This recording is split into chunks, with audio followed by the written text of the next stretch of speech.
into being in 1958. Subsequently, these colleges together grew into an independent university in 1964. In addition, the second one established at Dharwad in 1984. Third university was raised in 2004, covering veterinary science, fisheries and dairy science. Recently in 2008, the University of Agricultural Sciences, Raichur, and in 2009, the University of Horticultural Sciences, Bagalkot, have been established. This evolution only reflects the growing demands of a society. Forestry, food science and agricultural biotechnology, and so on. Besides, master's programs are offered in as many as 23 branches. PhDs are awarded in 13 disciplines.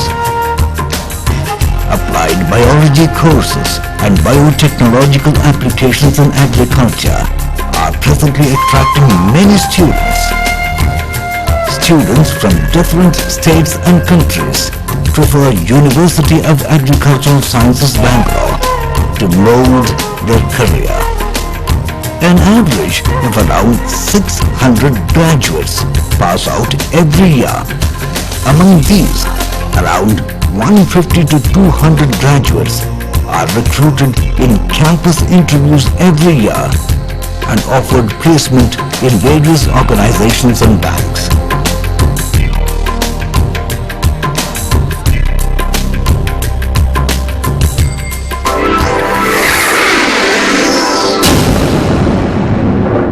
Research has a special place of importance on the UAS campus for students as well as the faculty. India had to strive for decades to achieve food security. With an ever-exploding population, agricultural research has to take on the responsibility of coming out with higher and still higher yielding varieties of crops. And this is exactly what the University of Agricultural Sciences has constantly achieved. The very first hybrid variety of paddy in the entire country was the contribution of the university, and also the first hybrid of sunflower. Production of ragi, a major staple crop in the state, scaled revolutionary heights with INDAF series, again a development by the university. As a result of these thrusts in research, Nayana in sugarcane and DCH 177 in castor varieties are a noteworthy few. With fertility status studies, it has been possible to determine fertilizer requirements for each crop without sacrificing the fertility of the soil. Managing soil fertility is, after all, a primary requisite for food production. Vermicompost is a unique technological innovation developed by the university to promote organic farming. Biofertilizers are an integral part of the search for alternative eco-friendly technology. The university now leads this movement with Rhizobium, Azotobacter, phosphorus-soluble bacteria. Ongoing research focuses on edible antibiotics, combating pests, genetic manipulation of plant in muskmelon as an edible vaccine for rabies is about to hit the market. In fact, Integrated Pest Management, or IPM for short, takes comprehensive care of the pest menace. It is well known that we march forward, step in step with the farmer, the backbone of this country.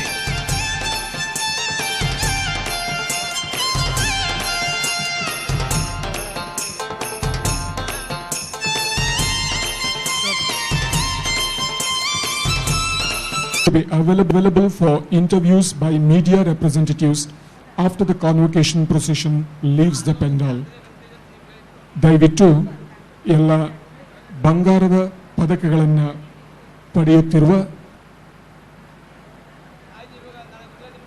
ಪದವಿಯನ್ನು ಪಡೆಯುತ್ತಿರುವ ಅಭ್ಯರ್ಥಿಗಳು ಘಟಿಕೋತ್ಸವ ಮುಗಿದ ಕ್ಷಣ ಘಟಿಕೋತ್ಸವದ ಪೋಷಾಕನ್ನು LH 1 ಅಥವಾ 2ರಲ್ಲಿ ಹಿಂದಿರುಗಿಸಬೇಕಾಗಿ ಮತ್ತೊಮ್ಮೆ ವಿನಂತಿಸಿಕೊಳ್ತೇವೆ.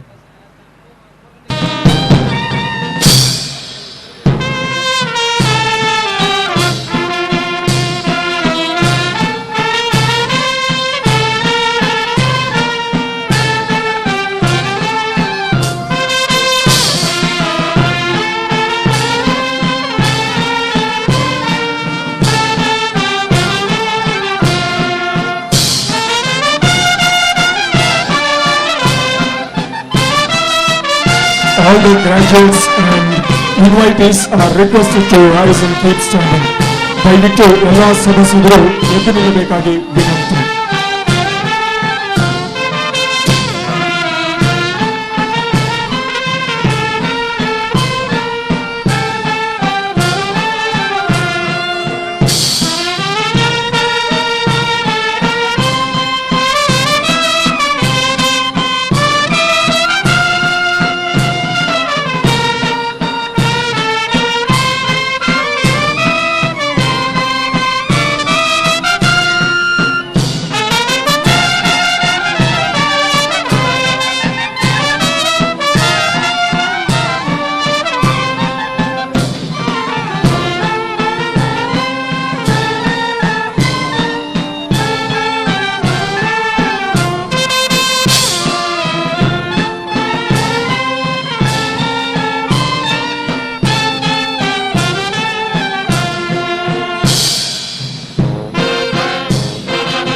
ದಯವಿಟ್ಟು ಎಲ್ಲರೂ ಎದ್ದು ನಿಂತುಕೊಳ್ಬೇಕು. National anthem.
All the graduates and invitees may please resume their seats.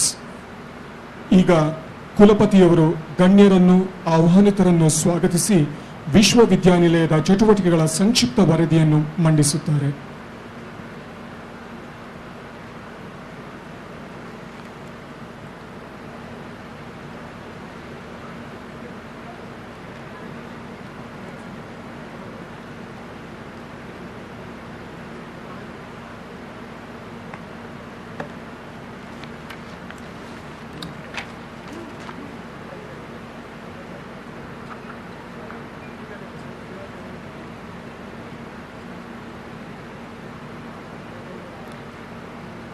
ಗೌರವಾನ್ವಿತ ಮುಖ್ಯ ಅತಿಥಿಗಳೇ, ಪ್ರೊಫೆಸರ್ ಆರ್ ದ್ವಾರಕನಾಥ್ ರವರೇ, ವ್ಯವಸ್ಥಾಪನಾ ಮಂಡಳಿ ಸದಸ್ಯರೇ, ಶೈಕ್ಷಣಿಕ ಪರಿಷತ್ತಿನ ಸದಸ್ಯರೇ, ವಿಶ್ರಾಂತ ಕುಲಪತಿಗಳೇ, ಆಹ್ವಾನಿತ ಗಣ್ಯರೇ, ಕೃಷಿ ವಿಶ್ವವಿದ್ಯಾಲಯದ ನನ್ನ ಎಲ್ಲ ಸಹೋದ್ಯೋಗಿಗಳೇ, ಪದವಿ ಪಡೆಯುತ್ತಿರುವ ವಿದ್ಯಾರ್ಥಿಗಳೇ, ಮಾಧ್ಯಮ ಪ್ರತಿನಿಧಿಗಳೇ, ಮಹಿಳೆಯರೇ ಮತ್ತು ಮಹನೀಯರೇ, ವ್ಯವಸ್ಥಾಪನಾ ಮಂಡಳಿ ಮತ್ತು ಶೈಕ್ಷಣಿಕ ಪರಿಷತ್ತಿನ ಸದಸ್ಯರ ಪರವಾಗಿ ಹಾಗೂ ವೈಯಕ್ತಿಕವಾಗಿ ಬೆಂಗಳೂರು ಕೃಷಿ ವಿಶ್ವವಿದ್ಯಾಲಯದ 46ನೇ ಘಟಿಕೋತ್ಸವ ಸಮಾರಂಭಕ್ಕೆ ತಮ್ಮೆಲ್ಲರನ್ನು ಹೃತ್ಪೂರ್ವಕವಾಗಿ ಸ್ವಾಗತಿಸಲು ಹರ್ಷಿಸುತ್ತೇನೆ. It is a matter of pride for us to have in absentia His Excellency Dr. Hansraj Bharadwaj, the Governor of Karnataka, and the Chancellor of the University of Agriculture, Bangalore, who has agreed to consent and to preside over the convocation and confer the degrees. Because of his preoccupation, he has expressed his inability to preside over today's function, and in the absence, I extend a hearty welcome to the convocation of this university. The Pro-Chancellor of the university, Sri Umesh V. Katti, who also consented to be the guest of honor for the occasion, expressed his inability. And in the absence, I also extend a warm welcome to the 46th. I have the privilege of introducing the chief guest of the convocation.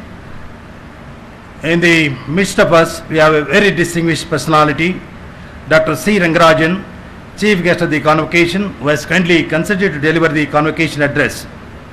Dr. Chakravarti Rangarajan, born on 5th January 1932 in Ariyalpura of Tamil Nadu, and graduated in commerce from the prestigious Loyola College of University of Madras.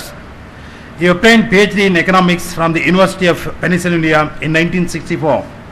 Dr. Rangarajan taught at the Wharton School of Finance and Commerce, University of Pennsylvania, and Graduate School of Business Administration, New York University. After returning to India, he had taught at Loyola College, Madras, University of Rajasthan, Jaipur, Indian Statistical Institute, New Delhi, and Indian Institute of Management, Ahmedabad.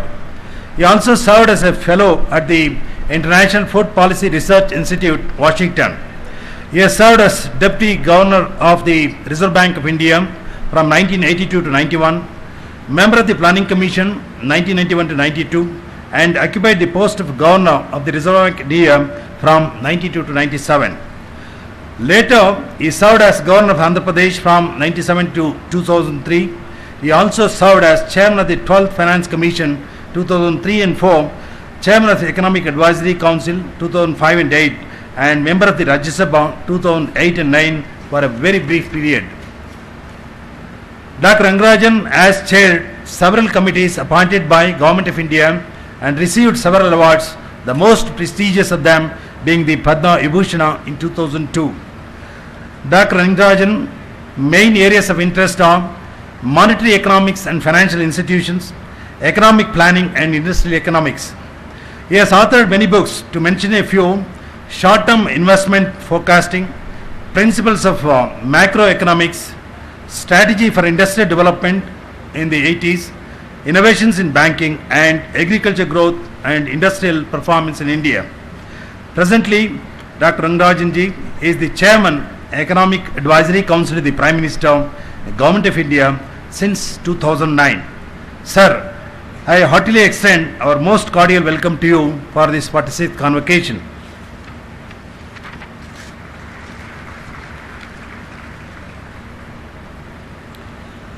ಇಂದಿನ ಘಟಿಕೋತ್ಸವದಲ್ಲಿ ವಿಶ್ರಾಂತ ಕುಲಪತಿಗಳಾದ doctor R ದ್ವಾಕಿನಾಥ್ ಅವರಿಗೆ ಗೌರವ doctorate ಪದವಿಯನ್ನು ಪ್ರದಾನ ಮಾಡುತ್ತಿರುವುದು ನಮಗೆಲ್ಲ ಹೆಚ್ಚಿನ ಹರ್ಷ ತಂದಿದೆ. ಅವರಿಗೂ ತುಂಬ ಹೃದಯದ ಸ್ವಾಗತವನ್ನು ಕೋರುತ್ತೇನೆ. ಈ ಸುಸಂದರ್ಭದಲ್ಲಿ ನಮ್ಮ ವಿಶ್ವವಿದ್ಯಾಲಯದ ವ್ಯವಸ್ಥಾಪನಾ ಮಂಡಳಿಯ ಸದಸ್ಯರು, ಶೈಕ್ಷಣಿಕ ಪರಿಷತ್ತಿನ ಸದಸ್ಯರು, ಗೌರವಾನ್ವಿತ ಜನಪ್ರತಿನಿಧಿಗಳು, ವಿಶ್ರಾಂತ ಕುಲಪತಿಗಳು, ವಿಶ್ರಾಂತ ಡೀನರು ಮತ್ತು ನಿರ್ದೇಶಕರು, ಆಹ್ವಾನಿತ ಗಣ್ಯರು, ದಾನಿಗಳು, ಅಧ್ಯಾಪಕರು, ಆಡಳಿತ ಸಿಬ್ಬಂದಿ, ಮಾಧ್ಯಮಗಳ ಪ್ರತಿನಿಧಿಗಳೆಲ್ಲರನ್ನು ಹೃತ್ಪೂರ್ವಕವಾಗಿ ಸ್ವಾಗತಿಸುತ್ತೇನೆ. ಜೊತೆಗೆ ಈ ವರ್ಷ ಪದವಿ ಪಡೆಯುತ್ತಿರುವ ನಮ್ಮೆಲ್ಲರ ನೆಚ್ಚಿನ ವಿದ್ಯಾರ್ಥಿಗಳನ್ನು ಪ್ರೀತಿ ವಾತ್ಸಲ್ಯಗಳಿಂದ ಈ ಸಮಾರಂಭಕ್ಕೆ ಸ್ವಾಗತಿಸುತ್ತೇನೆ. ಇದೇ ಸಂದರ್ಭದಲ್ಲಿ ಪ್ರಸ್ತುತ ವರ್ಷದಲ್ಲಿನ ನಮ್ಮ ವಿಶ್ವವಿದ್ಯಾನಿಲಯದ ಕಾರ್ಯಪ್ರಗತಿ ಹಾಗೂ ಸಾಧನೆಗಳ ಮುಖ್ಯಾಂಶಗಳ ಸಂಕ್ಷಿಪ್ತ ವರದಿಯನ್ನು ತಮ್ಮ ಮುಂದಿಡುವುದು ನನಗೆ ದೊರೆತ ಸದಾವಕಾಶವೆಂದು ಭಾವಿಸುತ್ತೇನೆ. ಬೋಧನೆ 2011-12ನೇ ಸಾಲಿನಲ್ಲಿ 815 ವಿದ್ಯಾರ್ಥಿಗಳು ವಿವಿಧ ಸ್ನಾತಕ ಪದವಿಗಳಿಗೆ, 237 ವಿದ್ಯಾರ್ಥಿಗಳು ಸ್ನಾತಕೋತ್ತರ ಪದವಿಗಳಿಗೆ ಹಾಗೂ 93 ಡಾಕ್ಟರಲ್ ಪದವಿಗಳಿಗೆ ಪ್ರವೇಶ ಪಡೆದಿರುತ್ತಾರೆ. ಈ ಶೈಕ್ಷಣಿಕ ವರ್ಷದ ವಿಶೇಷವೆಂದರೆ ಪ್ರಥಮ ಬಾರಿಗೆ ವಿದ್ಯಾರ್ಥಿನಿಯರ ಸೇರ್ಪಡೆ ಪ್ರಮಾಣ 50.3% ಏರಿದೆ. ಬೆಂಗಳೂರು ಕೃಷಿ ವಿಶ್ವವಿದ್ಯಾನಿಲಯವು 2011-12ನೇ ಶೈಕ್ಷಣಿಕ ವರ್ಷದಿಂದ ಮಂಡ್ಯ ಮತ್ತು ಕತ್ತಲಗೆರೆ ಆವರಣಗಳಲ್ಲಿ 2 ವರ್ಷಗಳ ಡಿಪ್ಲೊಮೊ ಕಾರ್ಯಕ್ರಮ ಪ್ರಾರಂಭಿಸಿ 103 ವಿದ್ಯಾರ್ಥಿಗಳಿಗೆ ಪ್ರವೇಶ ನೀಡಿದೆ. 2 ವರ್ಷದ ಕೃಷಿ ಡಿಪ್ಲೊಮೊ ಕಾರ್ಯಕ್ರಮಕ್ಕೆ ಪ್ರವೇಶ ಪಡೆದ ವಿದ್ಯಾರ್ಥಿಗಳಿಗೆ 1,000 ಮಾಸಿಕ ಶಿಷ್ಯವೇತನ ನೀಡಲಾಗುತ್ತಿದೆ. ಡಿಪ್ಲೊಮೊ ಕಾರ್ಯಕ್ರಮಕ್ಕೆ ಹೆಚ್ಚು ಅಂಕ ಪಡೆದ ವಿದ್ಯಾರ್ಥಿಗಳು ಸೇರ್ಪಡೆಯಾಗಿದ್ದು, ಕೃಷಿ ವಲಯದ ಬೆಳವಣಿಗೆಗೆ ಇದು ಹೆಚ್ಚು ಸಹಕಾರಿಯಾಗಲಿದೆ. ಅಲ್ಲದೆ 75 ವಿದ್ಯಾರ್ಥಿಗಳು ವಿವಿಧ ಸರ್ಟಿಫಿಕೇಟ್ ಕಾರ್ಯಕ್ರಮಗಳಿಗೆ ಪ್ರವೇಶ ಪಡೆದಿದ್ದಾರೆ. 2011-12ನೇ ಶೈಕ್ಷಣಿಕ ವರ್ಷದಿಂದ ಸಮಗ್ರ ಕೃಷಿ ಬಗ್ಗೆ ದೂರ ಶಿಕ್ಷಣ ಕಾರ್ಯಕ್ರಮವನ್ನು ಪ್ರಾರಂಭಿಸಿದ್ದು 1,000 ಅಭ್ಯರ್ಥಿಗಳನ್ನು ನೋಂದಾಯಿಸಿಕೊಳ್ಳಲಾಗಿದೆ. ಶೈಕ್ಷಣಿಕ ಸುಧಾರಣೆಗಳು. ಕೃಷಿ ವಿಶ್ವವಿದ್ಯಾಲಯದ ಸ್ನಾತಕ ಪದವಿಗಳ ಎಲ್ಲ ಅಂತಿಮ ಪರೀಕ್ಷೆಗಳನ್ನು ನಡೆಸಲು ಕೇಂದ್ರೀಕೃತ ಪರೀಕ್ಷಾ ಕೇಂದ್ರವನ್ನು ಪ್ರಾರಂಭಿಸಲಾಗಿದೆ. ವಿವಿಧ ಸ್ನಾತಕ ಪದವಿಗಳ ವಿಷಯಗಳಿಗೆ ಸಂಬಂಧಿಸಿದ ಬೋಧನೆ ಟಿಪ್ಪಣಿಗಳನ್ನು ವಿದ್ಯಾರ್ಥಿಗಳ ಅನುಕೂಲಕ್ಕಾಗಿ ಕೃಷಿ ವಿಶ್ವವಿದ್ಯಾಲಯದ ವೆಬ್ಸೈಟ್ನಲ್ಲಿ ಅಳವಡಿಸಲು ಕ್ರಮ ಕೈಗೊಳ್ಳಲಾಗಿದೆ. ಸ್ನಾತಕೋತ್ತರ ಪದವಿ ಕಾರ್ಯಕ್ರಮದಲ್ಲಿ ಪ್ರಥಮವಾಗಿ ರಿಟರ್ನ್ ಎಕ್ಸ್ಟರ್ನಲ್ ಎಕ್ಸಾಮಿನೇಷನ್ ಪದ್ಧತಿಯನ್ನು ಅಳವಡಿಸಿಕೊಳ್ಳಲಾಗಿದೆ. ಭಾರತೀಯ ಕೃಷಿ ಅನುಸಂಧಾನ ಪರಿಷತ್ತು, ನವದೆಹಲಿ ಉನ್ನತಾಧಿಕಾರ ಸಮಿತಿಯು ಬೆಂಗಳೂರು ಕೃಷಿ ವಿಶ್ವವಿದ್ಯಾಲಯಕ್ಕೆ 2011ರ ಜೂನ್ 27-28ರಂದು ಭೇಟಿ ನೀಡಿ 10-11ನೇ ಯೋಜನೆಯಲ್ಲಿ ICR ಅಭಿವೃದ್ಧಿ ಅನುದಾನದ ಬಳಕೆ ಹಾಗೂ ಸಾಧಿಸಿರುವ ಪ್ರಗತಿಯ ಬಗ್ಗೆ ಪ್ರಶಂಸೆ ವ್ಯಕ್ತಪಡಿಸಿದೆ. ಸಾಂಸ್ಥಿಕ ಪ್ರಶಸ್ತಿಗಳು. Institutional awards. ಬೆಂಗಳೂರು ಕೃಷಿ ವಿಶ್ವವಿದ್ಯಾಲಯವು ಅನುಷ್ಠಾನಗೊಳಿಸಿರುವ 4 ಪ್ರಯೋಜನಗಳು ತಮ್ಮ ಸಾಧನೆಗಾಗಿ ಭಾರತೀಯ ಕೃಷಿ ಅನುಸಂಧಾನ ಪರಿಷತ್ತು ಹಾಗೂ ವಿವಿಧ ಸಂಸ್ಥೆಗಳಿಂದ ಮಾನ್ಯತೆ ಪಡೆದಿದೆ. ಶಿಕ್ಷಕರಿಗೆ ಸಂದ ಗೌರವಗಳು. ವಿಶ್ವವಿದ್ಯಾನಿಲಯದ 17 ಪ್ರಾಧ್ಯಾಪಕರು ವಿವಿಧ ಸಂಸ್ಥೆಗಳ ಪ್ರಶಸ್ತಿ ಪಡೆದು ಗೌರವಕ್ಕೆ ಪಾತ್ರರಾಗಿದ್ದಾರೆ. 10 ಪ್ರಾಧ್ಯಾಪಕರು ವಿವಿಧ ವೈಜ್ಞಾನಿಕ ಹಾಗೂ ತಾಂತ್ರಿಕ ಸಂಸ್ಥೆಗಳ ತಂಡಗಳಿಗೆ ಅಧ್ಯಕ್ಷರು, ಸದಸ್ಯರಾಗಿ ನಾಮನಿರ್ದೇಶನ ಹೊಂದಿದ್ದಾರೆ. ಆಯೋಜಿಸಿದ ಕಾರ್ಯಕ್ರಮಗಳು. ವಿಶ್ವವಿದ್ಯಾನಿಲಯವು 13 ವಿಚಾರ ಸಂಕಿರಣ, ಸಮಾವೇಶ, ತರಬೇತಿ ಕಾರ್ಯಕ್ರಮ, ಚಳಿಗಾಲದ ಹಾಗೂ ಬೇಸಿಗೆಯ ಶಾಲೆಗಳನ್ನು ಆಯೋಜಿಸಿದೆ. ಪ್ರಮುಖವಾಗಿ 2011ರ ಆಗಸ್ಟ್ 26-28ರಂದು attracting the farm youth to sustainable agriculture ಕುರಿತಾಗಿ ರಾಷ್ಟ್ರೀಯ ವಿಚಾರ ಸಂಕಿರಣವನ್ನು ಆಯೋಜಿಸಿದ್ದು, ಯೋಜನಾ ಆಯೋಗದ ಸದಸ್ಯರಾದ ಪ್ರೊಫೆಸರ್ ಅಭಿಜಿತ್ ಸೇನ್ ಅವರು ಭಾಗವಹಿಸಿ ಉದ್ಘಾಟನಾ ಭಾಷಣ ಮಾಡಿದರು. ಈ ಸಮ್ಮೇಳನದ ಶಿಫಾರಸುಗಳನ್ನು 12ನೇ ಪಂಚವಾರ್ಷಿಕ ಯೋಜನೆಯ ಕರಡಿನಲ್ಲಿ ಅಳವಡಿಸಿರುವುದು ಗಮನಾರ್ಹ ಸಂಗತಿಯಾಗಿದೆ. ಡಾಕ್ಟರ್ ಎಸ್ ಅಯ್ಯಪ್ಪನ್ ಕಾರ್ಯದರ್ಶಿ ಮತ್ತು ಮಹಾನಿರ್ದೇಶಕರು, ಭಾರತೀಯ ಕೃಷಿ ಅನುಸಂಧಾನ ಪರಿಷತ್ತು ನವದೆಹಲಿ ಇವರು ದಿನಾಂಕ 27/8/2011 ಚಾಮರಾಜನಗರ ಕೃಷಿ ವಿಜ್ಞಾನ ಕೇಂದ್ರದ ಮಣ್ಣು ಮತ್ತು ಬೆಳೆ ಪರೀಕ್ಷಾ ಪ್ರಯೋಗಾಲಯವನ್ನು ಉದ್ಘಾಟಿಸಿದರು. ಅಲ್ಲದೆ 2012 ಫೆಬ್ರವರಿ 21-22 ತುಮಕೂರು ಮತ್ತು ಚಿತ್ರದುರ್ಗ ಕೃಷಿ ವಿಜ್ಞಾನ ಕೇಂದ್ರಗಳ ಆಡಳಿತ ಕಚೇರಿ ಕಟ್ಟಡಗಳನ್ನು ಉದ್ಘಾಟಿಸಿ ಪ್ರಗತಿಪರ ರೈತರು ಮತ್ತು ಸಂಬಂಧಿತ ಇಲಾಖೆಗಳ ಅಧಿಕಾರಿಗಳೊಂದಿಗೆ ಮಾತನಾಡಿದ ಮಹಾ ನಿರ್ದೇಶಕರು ಒಣಭೂಮಿ ಕೃಷಿ ತಂತ್ರಜ್ಞಾನಗಳ ಅಳವಡಿಕೆ ಹೆಚ್ಚಿನ ಒತ್ತನ್ನು ನೀಡಬೇಕೆಂದು ಹಾಗೂ ತೃಣಧಾನ್ಯ ಮೌಲ್ಯವರ್ಧನೆಗೆ ಹೆಚ್ಚಿನ ಆದ್ಯತೆ ನೀಡಬೇಕೆಂದು ಸೂಚಿಸಿದರು. ಅಂತಾರಾಷ್ಟ್ರೀಯ ಹಾಗೂ ರಾಷ್ಟ್ರೀಯ ಕಾರ್ಯಕ್ರಮಗಳಲ್ಲಿ ಭಾಗವಹಿಸಿರುವುದು ವಿಶ್ವವಿದ್ಯಾನಿಲಯದ 14 ಪ್ರಾಧ್ಯಾಪಕರು, ಅಂತಾರಾಷ್ಟ್ರೀಯ ಹಾಗೂ 16 ಪ್ರಾಧ್ಯಾಪಕರು ರಾಷ್ಟ್ರೀಯ ವಿಚಾರ ಸಂಕಿರಣ, ಸಮಾವೇಶ, ವಿಚಾರಗೋಷ್ಠಿ, ಕಾರ್ಯಾಗಾರ, ಅಲ್ಪಾವಧಿಯ ಕೋರ್ಸ್, ಚಳಿಗಾಲದ ಶಾಲೆ ಹಾಗೂ ಬೇಸಿಗೆಯ ಶಾಲೆಗಳಲ್ಲಿ ಭಾಗವಹಿಸಿರುತ್ತಾರೆ. ವಿದ್ಯಾರ್ಥಿಗಳ ಶೈಕ್ಷಣಿಕ ಸಾಧನೆಗಳು ಜೆನೆಟಿಕ್ಸ್ ಆ್ಯಂಡ್ ಪ್ಲಾಂಟ್ ಬ್ರೀಡಿಂಗ್ ವಿಭಾಗದ PhD ವಿದ್ಯಾರ್ಥಿಯಾದ ಮಹೇಶ್ HB ಅವರಿಗೆ ನಾರ್ಮನ್ ಬೋರ್ಲಾಗ್ ಬಿಚೆಲ್ ಅಂತಾರಾಷ್ಟ್ರೀಯ ವಿದ್ಯಾರ್ಥಿ ವೇತನ ಲಭಿಸಿದೆ.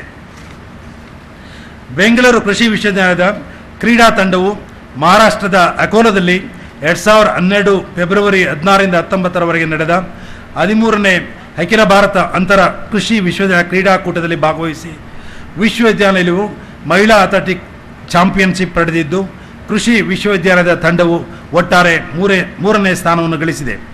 ಪ್ರಸ್ತುತ ವರ್ಷದಲ್ಲಿ 130 ಸಾರ್ವಜನಿಕ ಹಾಗೂ 10 ಖಾಸಗಿ ಕ್ಷೇತ್ರ ಸಂಸ್ಥೆಗಳು ಸೇರಿದಂತೆ ವಿವಿಧ ಸಂಸ್ಥೆಗಳಲ್ಲಿ 140 ವಿದ್ಯಾರ್ಥಿಗಳು ಆವರಣ ಉದ್ಯೋಗ ನಿಯೋಜನೆಯ ಮೂಲಕ ಉದ್ಯೋಗಾವಕಾಶವನ್ನು ಪಡೆದಿದ್ದಾರೆ. ಮೂರನೇ ತಂಡದ ಎಲ್ಲ 30 MBA ವಿದ್ಯಾರ್ಥಿಗಳು ವಿವಿಧ ಕೃಷಿ ವ್ಯವಹಾರ ಕಂಪನಿಗಳ ಬ್ಯಾಂಕುಗಳು ಯಶಸ್ವಿಯಾಗಿ ಆವರಣ ಉದ್ಯೋಗ ಸಂಶೋಧನೆ ಕೃಷಿ ವಿಶ್ವವಿದ್ಯಾಲಯದ ವಿವಿಧ ಸಂಶೋಧನಾ ಕೇಂದ್ರಗಳಲ್ಲಿ ಕೈಗೊಂಡ ನಿರಂತರ ಸಂಶೋಧನೆಯಿಂದ ಭತ್ತ KRH4, ರಾಗಿ KMR 204, ತೊಗರಿ BRG 10-2, ಎಳ್ಳು GT1, ತರಕಾರಿ ಅಲಸಂಡೆ AV5 ಮತ್ತು ಮೇವಿನ ಓಟ್ಸ್ OS 6 ಬೆಳೆಗಳಲ್ಲಿ ಒಟ್ಟು 6 ಸಂಕೀರ್ಣ ಹಾಗೂ ಹೆಚ್ಚು ಇಳುವರಿ ಕೊಡುವ ತಳಿಗಳನ್ನು ರಾಜ್ಯದಲ್ಲಿ ಬೇಸಾಯಕ್ಕೆಂದು ಬಿಡುಗಡೆ ಮಾಡಿ ಶಿಫಾರಸು ಮಾಡಲಾಗಿದೆ. ಬೇಸಾಯ ಪದ್ಧತಿಗಳಲ್ಲಿ ಸೇರ್ಪಡೆಗೆ 25 ಹೊಸ ತಂತ್ರಜ್ಞಾನಗಳನ್ನು ಶಿಫಾರಸು ಮಾಡಲಾಗಿದ್ದು, ವಾಣಿಜ್ಯಕರಣಕ್ಕಾಗಿ 10 ತಂತ್ರಜ್ಞಾನಗಳನ್ನು ಗುರುತಿಸಲಾಗಿದೆ. ಪ್ರಸ್ತುತ ವರ್ಷದಲ್ಲಿ ವಿಶ್ವವಿದ್ಯಾನಿಲಯವು 34,000 ಕ್ವಿಂಟಾಲ್ ಉತ್ತಮ ಗುಣಮಟ್ಟದ ಬೀಜೋತ್ಪಾದನೆ ಮಾಡುವ ಸಾಧ್ಯತೆಯನ್ನು ಗುರಿಯಿಟ್ಟುಕೊಂಡು ಸಾಧಿಸಲಾಗಿದೆ. ವಿಸ್ತರಣೆ ಕಾರ್ಯಕ್ರಮಗಳು ವಿಸ್ತರಣಾ ವಿಭಾಗವು ತನ್ನ ವಿವಿಧ ಘಟಕಗಳ ಮೂಲಕ 43,884 ರೈತ ಮಹಿಳೆಯರು ಹಾಗೂ 8,536 ವಿಸ್ತರಣಾ ಕಾರ್ಯಕರ್ತರಿಗೆ ತರಬೇತಿ ನೀಡಿ 396 ಪ್ರಾತ್ಯಕ್ಷಿಕೆಗಳನ್ನು ಆಯೋಜಿಸಿದೆ.